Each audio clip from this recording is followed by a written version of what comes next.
विद्यार्थ्यांनो, आज आपल्याला भागाकार हा घटक बघायचा आहे. भागाकारामध्ये कोणत्या गोष्टींकडे लक्ष दिलं जातं? भाज्य, भाजक, भागाकार आणि बाकी. बरोबर. आता या ठिकाणी काही उदाहरणं आपण बघणार आहोत.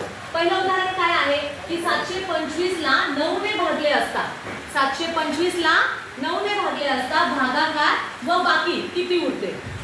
आता इथं तुम्हाला भागाकार आणि बाकी शोधायचे. मग तुम्ही काय करणार? 725 ला 9 ने भाग देणार, डिवाइडेड बाय 9. मग नावाच्या पाड्यामध्ये 72 किती नंबरला आहे? 8 नंबरला. 9 8 जा 72. ओके. 2 मधून 2 गेले 0, 7 मधून 7 गेले 0.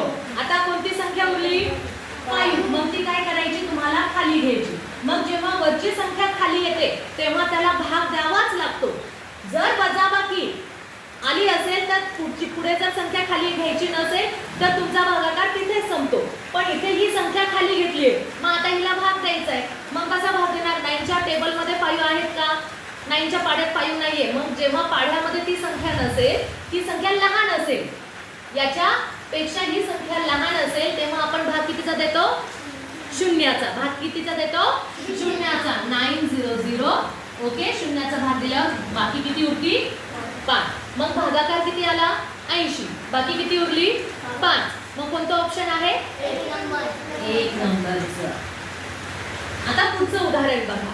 या ठिकाणी तुम्हाला कोणती संख्या दिलेली आहे? 9768 डिवाइडेड बाय माहिती नाही आणि उत्तर किती दिलेलं आहे? 9768. हीच संख्या उत्तर मध्ये आलेला आहे.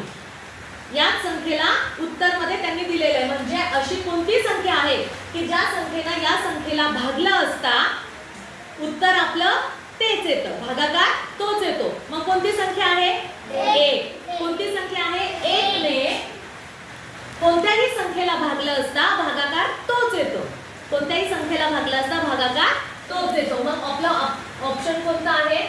2 नंबरचं. ऑप्शन कोणता आहे? 2 नंबरचं. ठीक आहे. आता पुढे तुम्हाला शाब्दिक उदाहरणं विचारल्या जातील. काय आहे उदाहरण?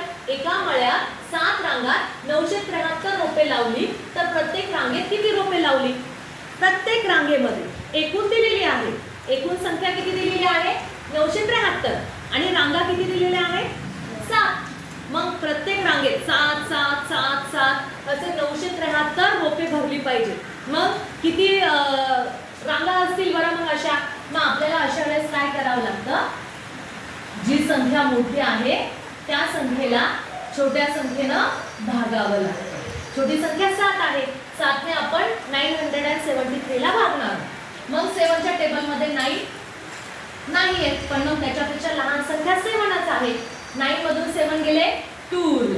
वरून कोणती संख्या घेणार आपण? 7. 7 खाली घेतल्यानंतर 27 झाले. किती झाले? 27. मग 9च्या टेबलमध्ये 27 आहे का? नाही. मग 27 पेक्षा लहान संख्या कोणती आहे? 21. मग 7 किती? 21. 7 3 जा 21. यांची वजाबाकी करायची. 7 मधून 1 गेले 6. 2 मधून 2 गेले 0. 6 उरले. हा. आता वरून कोणती संख्या खाली घ्यायची आहे? 3. किती झाले? 63. मग आता 7च्या टेबलमध्ये 63 आहेत का? 7 किती? 63. 7 9 जा 63. म्हणजे भाग काय गेला? पूर्ण गेला. मग आणि भागाकार किती आलेला आहे? 139. 139. मग अशा किती रांगा असतील रे? 7. एका रांगेमध्ये 7 झाडं लावलेले रोप, तर असे किती रांगा तयार केलेल्या असतील? 139. अशा एकूण 139 रांगा असतील तेव्हा 973 रोपे भरतील. मग अशा प्रकारे आपल्याला उदाहरण करावं लागणार आहे. समजलं?